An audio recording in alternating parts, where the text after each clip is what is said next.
So here in this box is a custom portable Nintendo Wii console that I bought from a subscriber for about $400. Now this console was actually built back in 2019 by a guy named Gman Mods, who is pretty well known in the portable modding community. Basically these guys will take home consoles like the Wii, GameCube, PS2, that sort of thing, and they'll mod them and turn them into portable consoles. And this console actually sold for $1,500 back when it was originally made, so I think $400 is a pretty solid deal. Now this console is actually called the Wii Boy Revision 3, so it's not the newest one. But let's go ahead and open it up and see what's inside. And I guess just some other details. This thing has a custom 3D printed case. It actually uses the original Wii hardware, and I believe it uses a software called PortableMe, which basically is a custom software for portabilizing your Nintendo Wii console. So we're packaged pretty well in here. Got plenty of bubble wrap. I believe it comes with a carrying case. Got some more bubble wrap in here. And man, I'm pretty excited for this thing. And if you haven't seen it yet, I bought a portable Nintendo 64 from eBay a while back. I'll go ahead and throw the link on the screen if you want to check that out. Pretty cool console, and it was a little bit not quite as professional as this one looks, but it was still a pretty neat console. Alright, so here it is. As you can see, it's in a hard case, or a semi-hard case, not sure how you want to describe that, but we got some accessories here. We've got, I guess this is the power cord. It uses USB-C for power, which is pretty sweet. So we got a USB-C to USB-C cord right here. We've got what I assume to be the power brick. Yep, definitely, that's a pretty high quality power brick too, power delivery. And then here's this little card, Gman Mods. And down here should be the console. So we got a piece of foam here. Here it is, here's this bad boy. Ooh, that thing, that looks nice, and it actually feels really nice in the hands. Let's go ahead and get all this stuff out of the way. Take a look at this thing. So real quick before we turn this thing on, I want to tell you about my store, JonaPoka.com, where I sell basically video games, consoles, that sort of thing. I also have some gear. This hat right here I really like to wear. Pretty nice. Go ahead and check it out if you're interested. And I do trade-ins too, so if you're looking to sell a big collection, go to my trade-in tab and send me what you got, and I'll let you know what I can pay. And yeah, we're trying to build up the store. I might be getting my own little physical office soon, so if you live in North Carolina and you're trying to get a job, I might have some work for you, so let me know. But yeah, here's the console. Looks pretty dang cool. Like I said, it's a custom 3D printed case, and it feels really nice. It doesn't even feel 3D printed, and it must have been printed by a pretty high quality 3D printing service, because usually when you 3D print something like this, you get a lot of little ridges and stuff that just makes it, you can tell it's 3D printed, but this one feels a whole lot nicer. So first of all, on the front, as you can see, you got your A, B, X, Y. Just like the Wii, you got two joysticks here, got a D-pad. It is a little bit of a different form factor because, the Wii has basically your nunchuck in one hand and you got your Wiimote in the other hand. This one is all together, so pretty cool. You got your left and right buttons on the back. You also have a Z button, which is actually pretty conveniently placed. Still kind of hard to, I can feel that being a little bit hard to click while you're playing, but gotta make some sacrifices on a portable console. And then here on this side, you got your volume rocker. You also have a power button here in the back. As we saw, you've got your left and right trigger, Z button. Also got a fan. You got some more ventilation on this side as well. And here in the bottom, I believe that's a headphone jack, so you can, obviously plug in headphones. And then here on the top, of course, we have a USB-C port where you can charge and also transfer data. And this console actually has the real hardware from the Wii built into it, which is kind of hard to believe considering how small this thing is, but I actually have a Wii that we can compare it to. So here's a real Nintendo Wii, like the fully intact. So it's pretty small. I mean, it's definitely a little bit chunky, but it's definitely some impressive board trimming to get that down to that size. So let's go ahead and turn this thing on. I'm pretty sure I have to plug it in first because it's in shipping mode, so it'll only turn back on if I plug it in. I got the little manual that came with this thing, which is pretty helpful. But basically, if you put it in shipping mode, you got to plug it in to the charger to actually turn it back on. And the other thing I forgot to mention is this thing was actually modeled after the original DMG GameBoy. So I have one right here, and actually that's almost the exact same size. That's impressive. That's extremely similar. I mean, if you put them side by side, you can see they look extremely similar. The screen shapes are really similar. You got basically your speaker down here that's similar. You got your your slanted bottom right there, which is very similar. Definitely a cool concept. So now I have it plugged in. Let's go ahead and see if it turns on. There we go. So I held it down. I can hear the fans buzzing up now. And there's a screen. As you can see, it says PortableMe, like I said. So I can't actually see it from the angle I'm looking at. As you guys can see, I'm kind of looking down like this. And I guess the screen does not display very good at angles, but I can see it when I look at my monitor. So I'm gonna have to look over to the side to see this thing. But as you can see, We've already got some games loaded up on here. Now, obviously, you can only load up games that you own, so I'm going to have to delete some of these. But these are the games that this guy owns. So Luigi's Mansion, I do have that game. I have Metroid Prime. But as you can see, these are actually GameCube games. I'm not sure if he has any Wii games already loaded up on here. Let's see if we can figure this out. I've never actually used Portable Me, so I'm not sure exactly how to use it. So we're going to have to do some playing around. All right, so this middle button appears to be the home button. So if you click that, we can go to, I guess we're already on the games menu. Set default video game, show hidden games. I'm not sure what that means. Aha, okay, so if I scroll up, I can get to here. I can see homebrew, channels, Wii games, GameCube, emulators. So let's go to Wii games and see what he's got on here. All right, cool. Mario Kart Wii. I have Animal Crossing Mario Kart Wii, so let's play. Let's just try Mario Kart. And as you can see, the screen is a bit grainy, but it's not too bad. And considering the Wii and GameCube are not, super high quality anyway, it kind of fits the bill. And I can't even read exactly what that says, but it says some sort of bootloader is loading. And I think I mentioned earlier, but the guy did say that sometimes the games have some issues loading. He basically did like a hardware reset, or I don't know if he did a factory reset or something, but it seemed to start working better. But we're having an issue here. It's not loading up. Oh, and I also forgot, if you toggle through the power button, you can get these different RGB modes. So one mode will show you your battery status. So it looks like we're charging right now. That just has no LED. This one, I think, might be the RGB fade. Yeah, so as you can see, it's fading through the colors, which is pretty cool. I'm just going to turn the light off for now.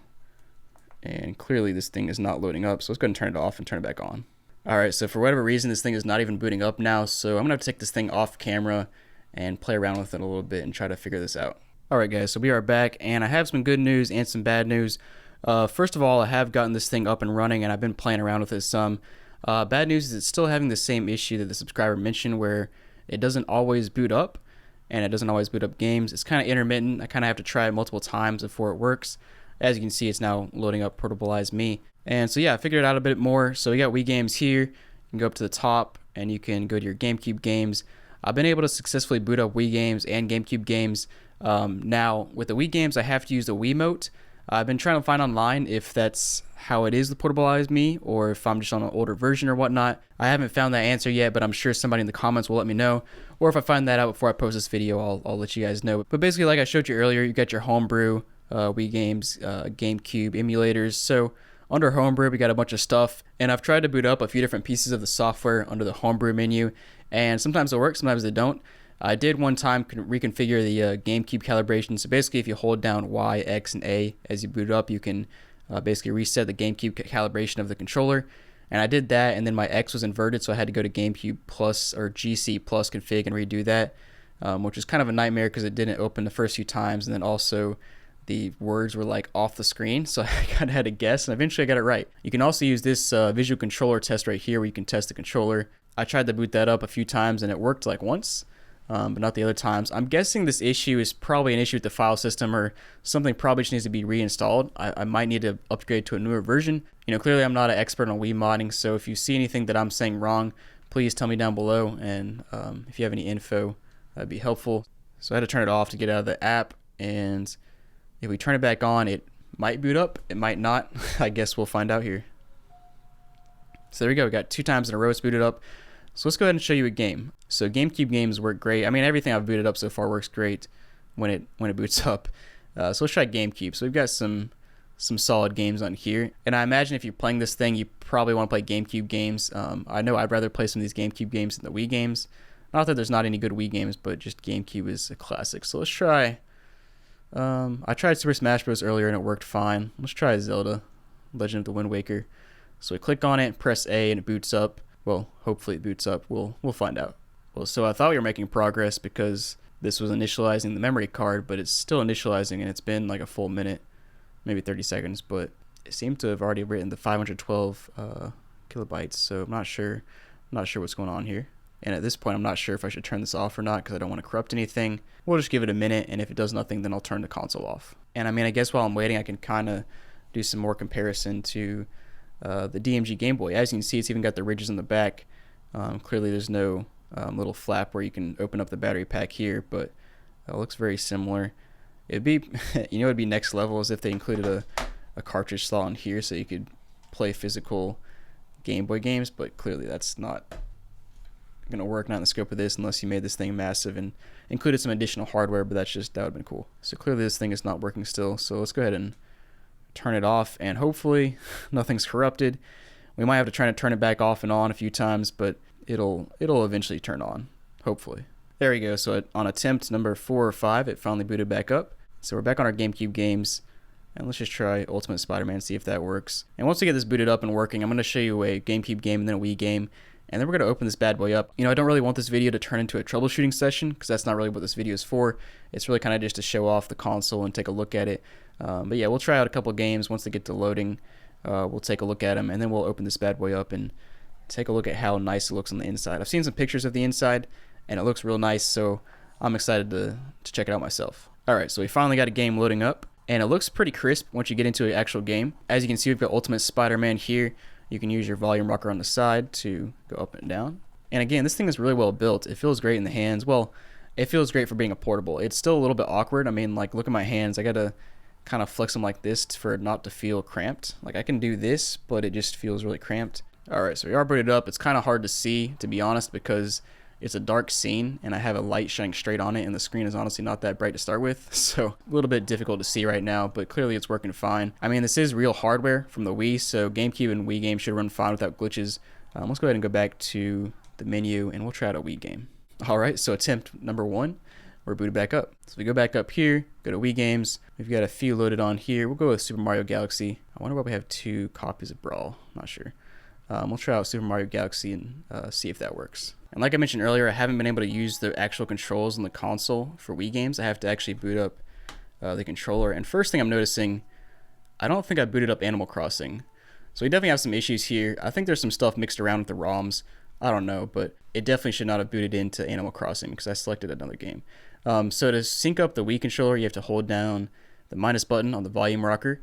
And then, of course, you press the sync button over here. And here we go. So if I press A now, it'll work just fine. You know, I think I probably just need to plug this into the computer and try to resort the file system because clearly something wonky is going on here. But obviously the game is working. It looks nice and crisp. I think I need to adjust the screen ratio somehow because it's in, you know, Wii games are widescreen and I can see that it's bleeding off the side of the screen. So I think I need to mess with that as well.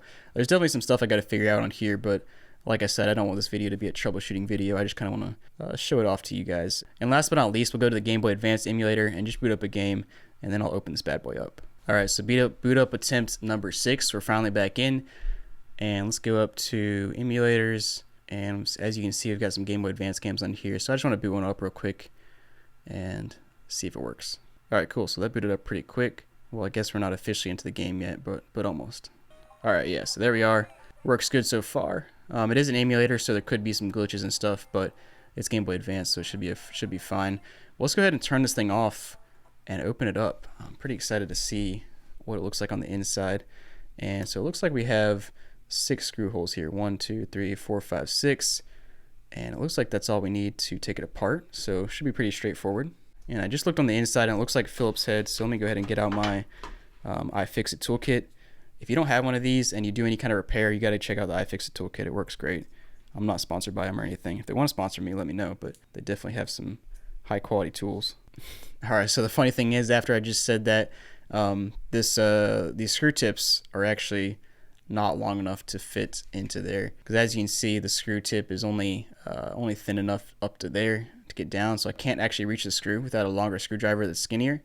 So I'm going to go find one of my tools and I'll come back. So I found this random toolkit in my garage, but it should work. Should save the day. Let's go ahead and try to open this thing up now. Alright, so I think I got all 6 screws loosened up, and here we go. It is coming apart. Got to be careful here because I don't want to break any wires. Alright, so it looks like I can fold it open this way, and there we go. Alright, so we do have some wires that are kind of just spanning across there. Not sure why there's like that, but I can't really open this thing up all the way without taking those wires apart. But you know, we'll take a look at it this way. So this board right here is the Wii motherboard that's been trimmed down a whole lot. You've got your audio amplifier down here, I believe. Not sure what these other boards are. I know there's like 5 or 6 custom boards in here. I can't see all of them. But you know, for being custom built, it's pretty clean in here other than these wires that are spanning across. These are some tiny wires though. I've never actually even seen. I don't know what gauge those are. Those are absolutely tiny. And then of course down here you got your batteries, which I believe give you 2 to 3 hours of playtime, which is not bad considering this is a a full home console. But I mean, it looks pretty cool. You've got your 3DS. These are actually, I don't think I mentioned it earlier, but these are 3DS analog sticks. So you got one there, and of course a bunch of other stuff you can't really see. And it is pretty cool. Like I said, a lot of these are custom boards in here. If you look closely right there, it says Wii Boy Revision 3 controller PCB. So that's another custom part right there. Pretty cool. I honestly can't dig into it too much without, I don't really want to tear any of these wires apart. So let's go ahead and nicely put this thing back together. And there you go. It fits back together nice and snug. And man, I'm really impressed by this form factor. I know they actually released a like DIY G-Boy. I think it was pretty similar to this one, where you could buy the kit and basically build it yourself. I don't think they sell them anymore, but that was a pretty cool thing. To be honest, my guess is that Nintendo might have cracked down on them selling stuff related to the GameCube and Wii. I don't know. Nintendo's kind of weird sometimes, but overall, it's a pretty cool console. So I wanted to give one more quick update on this thing. I did a few hours of troubleshooting last night. I plugged this thing into the computer, checked out the file structure, went on the BitBuilt forums and searched through there. And as far as I can tell, all of the ROM structure, all of the file structure for the ROMs are correct. I deleted a bunch of ROMs just to free up some space, and I also removed the spaces in the ROM file names so that it's a little bit more compact. I saw some people in the forums say that might help. But it's still having issues. At one point I got it to boot up like 6 times in a row, but other than that, it still a lot of times won't boot up, and I'll have to turn it off and boot it back up. GameCube games seem to work fine once I boot those up. Some of the Wii games are kind of hit and miss. So basically, I'm just looking to see if anybody knows anything, can help me out in the comments, point me in the right direction. It looks like Portable Me is not really used anymore. It looks like it's extinct essentially, but let me know down below if you know anything, and I appreciate the help. So thanks for watching, guys. Hope you enjoyed the video. If you did, make sure to like and subscribe so you can see future content. I really like checking out these weird, custom builds. I have a portable Dreamcast, a portable PS2, a portable PS4 that I have already purchased that I need to make videos on, and tons of other stuff lined up. So yeah, thanks for watching, guys, and have a great day.